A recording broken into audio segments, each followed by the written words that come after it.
Y lo analizábamos, contábamos también, tras semanas de tensión, el oficialismo logró mantener la testera de la Cámara de Diputadas y Diputados, luego que este lunes el diputado del Partido Liberal, Vlado Mirosevic, resultara electo como nuevo presidente de la Cámara Baja.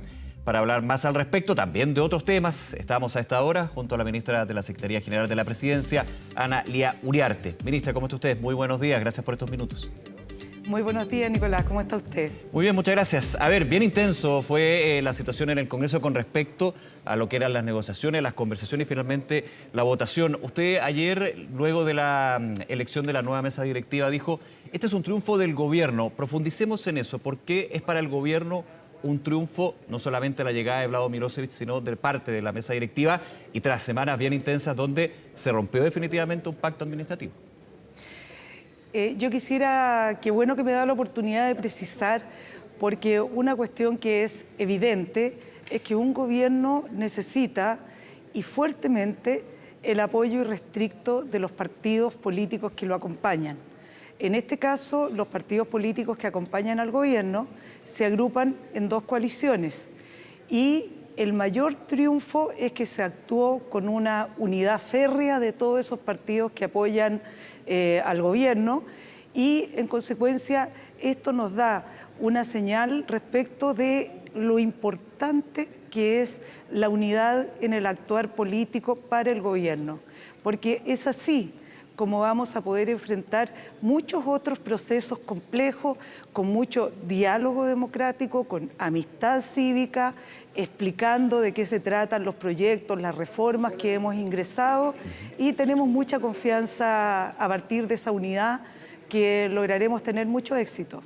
Ahora, por supuesto, la práctica, ministra, y entendiendo el contexto y la precisión ahí de este triunfo para el gobierno, como mencionaba ayer, es ineludible pensar que tener una mesa directiva compuesta por fuerzas del oficialismo es un punto de partida más óptimo para un ejecutivo que está pensando en reformas estructurales, en proyectos de ley, por ejemplo, la reforma previsional, que vamos a hablar en unos segunditos más, que ingresó el día de ayer. O sea, generalmente el concepto cálculo se le da un punto denostativo, pero aquí es relevante en términos del proceso legislativo y el trámite que se tiene que llevar y finalmente las fuerzas que pueden jugar a favor de las intenciones que tiene el gobierno, no el Ejecutivo. Desde luego, Nicolás, es muy importante señalar que nosotros no tenemos mayoría de diputados, diputadas, ni en la Cámara de Diputados ni en el Senado. Por lo tanto, nuestro punto de partida siempre es a partir de sumar y sumar votos de otros partidos, de otros independientes. Y en consecuencia, lo que ocurrió ayer, a partir de la unidad de las dos coaliciones que hoy día tienen una estructura superior que se llama Alianza y donde se realiza todo el trabajo de las dos coaliciones, es importante decir que el que la mesa de la Cámara de Diputados esté dirigida por Vlado Mirosevic, militante del Partido Liberal, uno de los partidos de gobierno, para nosotros es en realidad un punto extraordinariamente positivo porque además de que Vlado Mirosevic es un extraordinario diputado, un hombre criterioso, un hombre inteligente, con mucho sentido democrático, muy correcto, lo que debe dar garantías a toda la composición de la Cámara de Diputados, indudablemente facilita un diálogo del gobierno con esta mesa directiva. Aunque, por supuesto, y quiero señalarlo, el Senado, por ejemplo, va a tener una mesa directiva liderada por la derecha con el senador Coloma. Y esperamos tener también una muy buena relación con el senador Coloma. No excluye una buena relación, pero sin duda, tener la mesa de la Cámara de Diputados con un miembro de un partido político de gobierno genera una situación de mayor, diría yo, tranquilidad respecto a los trámites legislativos en cuanto a la facilidad de llegada, del diálogo, de comprensión de los momentos políticos. No me quiero adelantar, ministra, pero uno pensaría que, dado la situación que se da en ambas cámaras y con lo que usted señala, por ejemplo, proyecto de ley que emane del Ejecutivo ingresaría inicialmente, por ejemplo, por la Cámara de Diputadas y Diputados. Me estoy adelantando muchísimo, pero eso podría ser una posibilidad. No. Nosotros vamos decidiendo el ingreso de los proyectos en la Cámara de Diputados o en el Senado, dependiendo de una multiplicidad de factores. Desde luego, si es un proyecto que corresponde a una moción de los parlamentarios, indudablemente vamos a entrar por la Cámara de Diputados o el Senado, según quien sea el autor. Ahora bien, y vamos a acompañarlo en esa tramitación, si es que nosotros hemos adoptado ese proyecto que el parlamentario nos presente. Por otro lado, también tenemos que ver las cargas de trabajo de las distintas comisiones. Por lo tanto, no es un resultado matemático. Ahora está la Cámara con el diputado Mirosevich, todo se va a la Cámara. No, no es así. Es un trabajo mucho más estudiado y calculado estratégicamente. Así que no, va a haber un ingreso en ambas cámaras. Claro, aquí también hay un tema de las comisiones también que podríamos ir abordando más adelante. Ministro Uriarte, usted en su minuto, cuando se da toda la situación del quiebre del pacto administrativo, sabemos en qué terminó la fallida candidatura de la diputada Cariola, también lo que fueron sus declaraciones, usted dijo que se jugaba su capital político. Y más allá de la frase en sí, quiero quedarme con lo que fueron reacciones el día de ayer. Estamos viendo las imágenes también cuando gana la candidatura, la carta, digamos, de Vlado Mirosevich. Y desde la oposición, por lo que me comentaban y también se ha hecho público, hubo una crítica hacia su intervención y también del gobierno en términos de lo que fue toda esta historia. Estaba revisando, por ejemplo, esto es público, por eso lo pongo acá, un tuit del senador Iván Moreira, importante porque usted decía, la situación en la Cámara es distinta a lo que va a ser para el Ejecutivo en el Senado. Decía el senador Moreira, impresentable que ministra Analía Uriarte celebra de esa manera. Esta ha sido una clara intervención del gobierno en una elección de un poder del Estado independiente, actuando como una, y aquí enfatizo, una verdadera operadora política y no como corresponde a una ministra de Estado. ¿Cómo reacciona usted a esto? Se habla de intervención y de operación política por parte de su figura.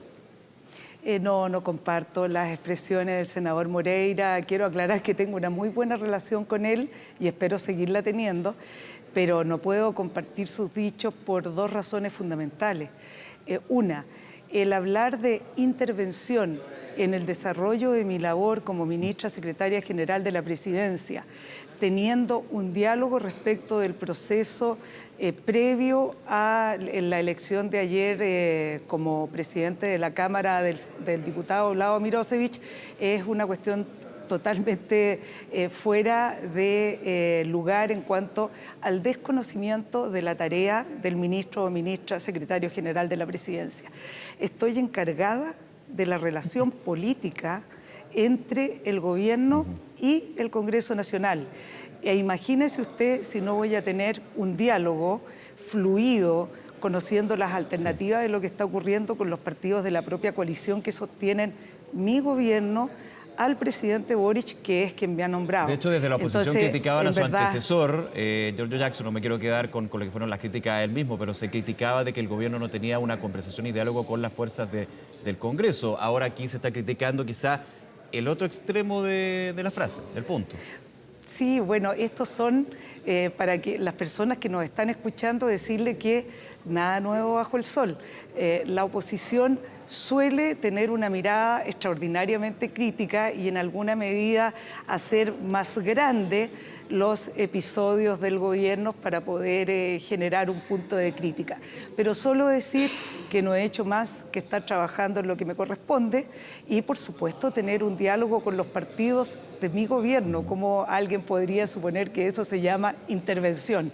Y respecto del término que usa el senador Moreira, respecto de que celebro como una operadora política, la verdad es que celebro como cualquier persona que llega al final de un proceso que ha sido muy difícil, que ha tenido episodios muy dramáticos, como fue la decisión del Partido Comunista de bajar a la diputada Carol Cariola y renunciar a su proceso de presidencia en la Cámara, que como podrán todos suponer, fue un sacrificio enorme para el Partido Comunista y fue un momento muy, muy duro, de mucha tensión al interior de las coaliciones.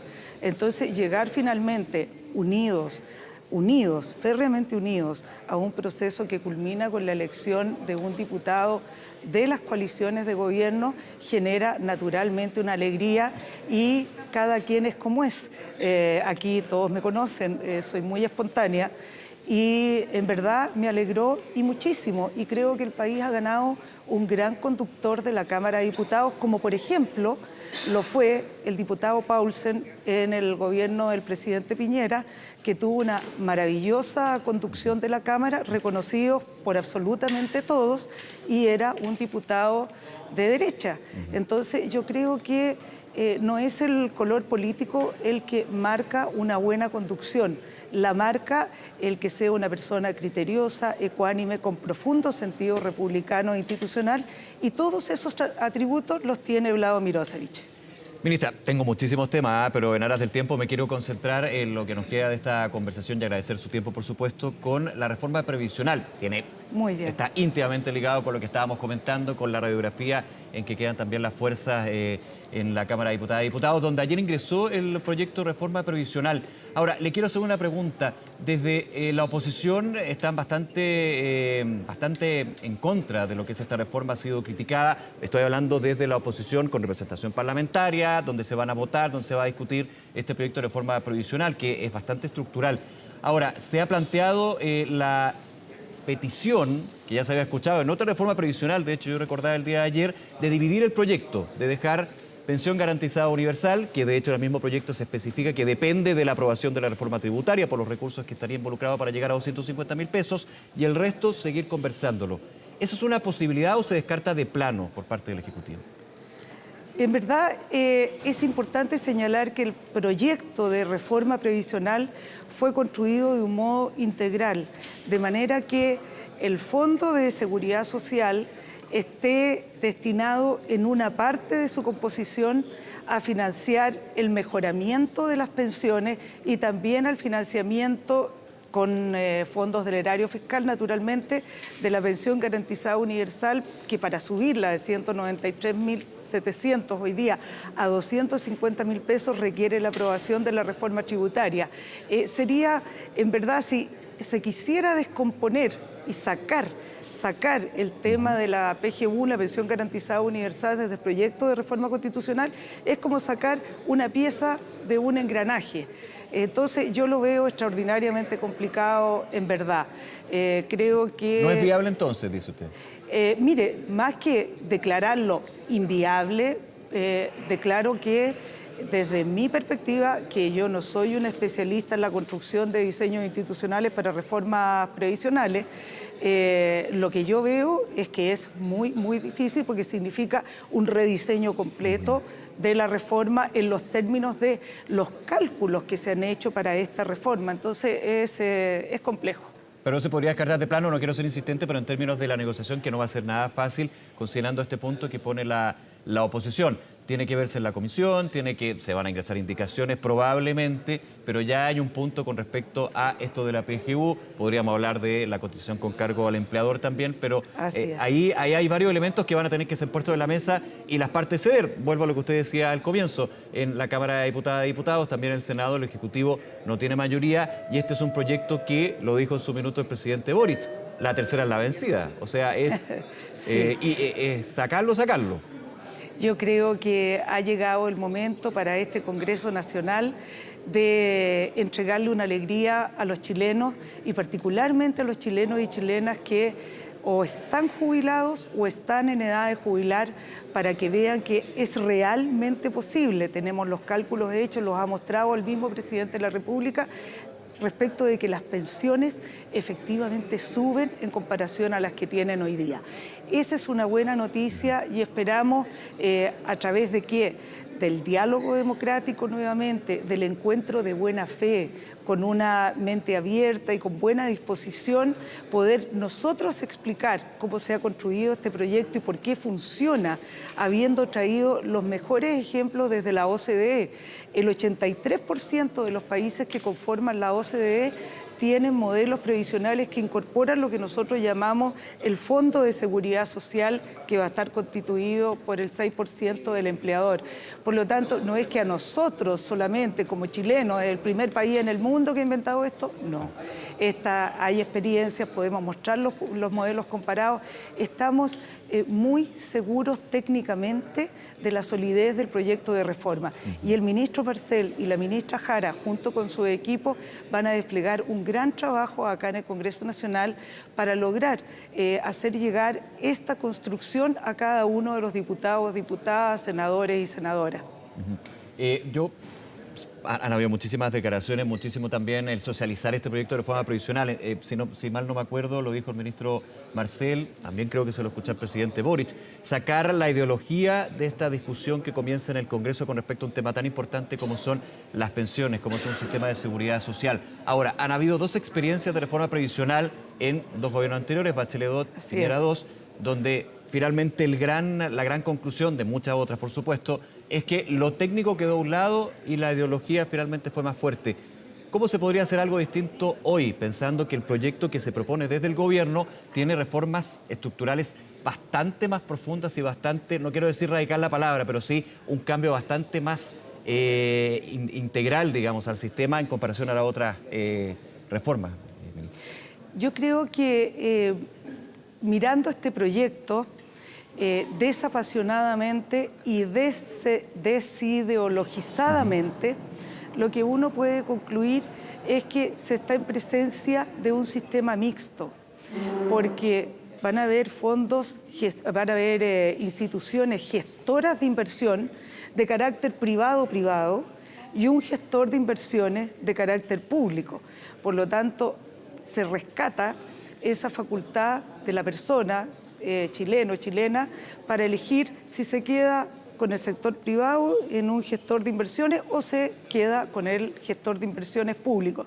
Por otro lado, al constituir todo el tema del soporte, las oficinas, las cuentas individuales, todo el tema de cobranza, de gestionar esas cuentas en términos informáticos, etcétera, se va a un ente público y pasa a ser una prestación pública, un servicio público por el cual al cotizante o al pensionado no se le cobra.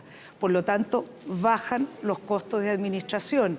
Se mantiene el sistema de capitalización individual en cuanto la persona tiene su cuenta de capitalización individual, cuenta de Ana Lidia Uriarte y es mía y de nadie más, nadie me la expropia, nadie me la quita, se mantiene tal cual.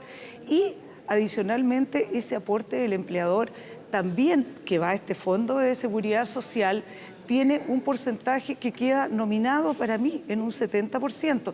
En consecuencia, lo que quiero señalar es que es un modelo que, si uno, como usted muy bien dijo, como lo dijo el presidente de la República, se deja al lado de la ideología y se mira pensando exclusivamente, pero exclusivamente en el beneficio del chileno y la chilena, deberíamos aprobarlo.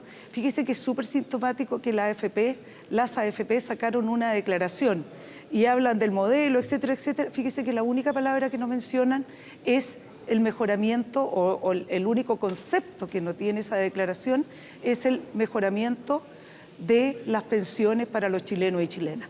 Justamente lo que no dicen las AFP es lo que el gobierno pretende. Así que yo creo que nos vamos a encontrar en un diálogo constructivo, muy documentado y reafirmado técnicamente, y por eso tenemos una muy buena expectativa de avanzar y poder llevarle a los chilenos y chilenas la buena nueva del mejoramiento de pensiones. Y naturalmente, si nos acompañan tanto, por supuesto, los diputados y senadores nuestros de gobierno, más los de oposición, será un triunfo de todos los chilenos, de todos los colores políticos. Eso es lo importante, salir de la trinchera en búsqueda del bien común, y eso significa hoy día mejores pensiones para los chilenos y chilenas. Ministra Ana Lidia Uriarte, nuevamente muchísimas gracias por acompañarnos y conversar con nosotros en Canal 24 Horas. Que tenga un buen día. Nicolás, solo antes de terminar, sí, claro, un segundito, quisiera enviar a través de este medio un saludo muy afectuoso a la familia, a los amigos y a los compañeros de partido y cercanos a la diputada Camila Flores, que atraviesa un momento de salud muy delicado, y como gobierno y en lo personal anhelamos que prontamente se recupere y vuelva a su casa con su hijita a recuperarse como esperamos sea, de todas maneras. Sí, pues nos sumamos de todas maneras a eso, estamos muy atentos a la evolución de la diputada Flores. Ministra, que le vaya muy bien, muchísimas gracias nuevamente. Muchísimas gracias, que tenga buen día. Igualmente.